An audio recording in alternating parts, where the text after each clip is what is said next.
So, this one is for every black son and daughter sitting outside the hospital room, for every caretaker still picking up the medicine, still canceling plans, and still trying to convince a father who doesn't want to be told anything. Let's talk. Because no one prepared us for what it feels like to parent the parent. And no one told us how hard it is when the parent is a black father who built his identity on being the decider. He's used to calling the shots. He's used to being the pillar. He's used to everyone listening to him and not questioning him. So now, when his knees are weak, when his memory is off, when the doctor says no driving, no salt, no stairs, he hears all of that as disrespect, as an insult to his manhood. And suddenly, you're not just caring for him physically. You're battling decades of ego, culture, silence, and pride. So let's go ahead and name it. Caretaker fatigue is real. You're working full-time, you're raising kids, and you're still dabbling as a nurse, a therapist, an Uber driver, and a financial advisor. You're burning out quietly while your father won't take his meds and tells you to stop nagging him. You're paying out of pocket, you're rearranging your life because he never made a retirement plan. There's no insurance, there's no long-term care, there's no backup. Because planning for weakness was never part of his manhood blueprint. So now, his pride is costing you, and no one is reimbursing you for the time, the tears, or the toll.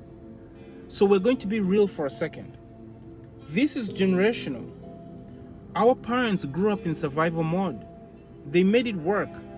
They made us. But they rarely talked about aging with dignity and never talked about receiving care, especially from us.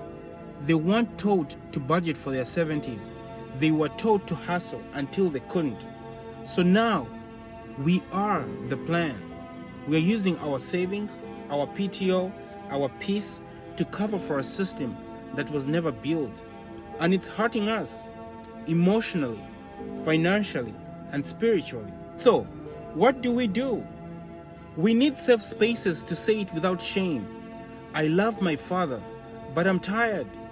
We need real conversations in our families about retirement, about long-term care insurance, about wills and power of attorney, how to let the next generation help without always fighting us. And we need more black men, elders especially, to redefine what strength looks like in old age. Because needing help isn't weakness. Refusing it is. So before I go, black fathers, we honor you, but we need you to meet us halfway. We're not trying to take your power. We're trying to carry your legacy. But it's hard to carry it when we're also carrying your prescriptions, your unpaid bills, and your unspoken regrets. Let us help. And if you don't know how to let go, at least try. Because loving you shouldn't mean losing ourselves in the process.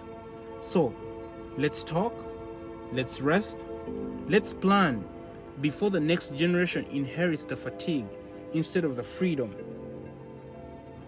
Let's move.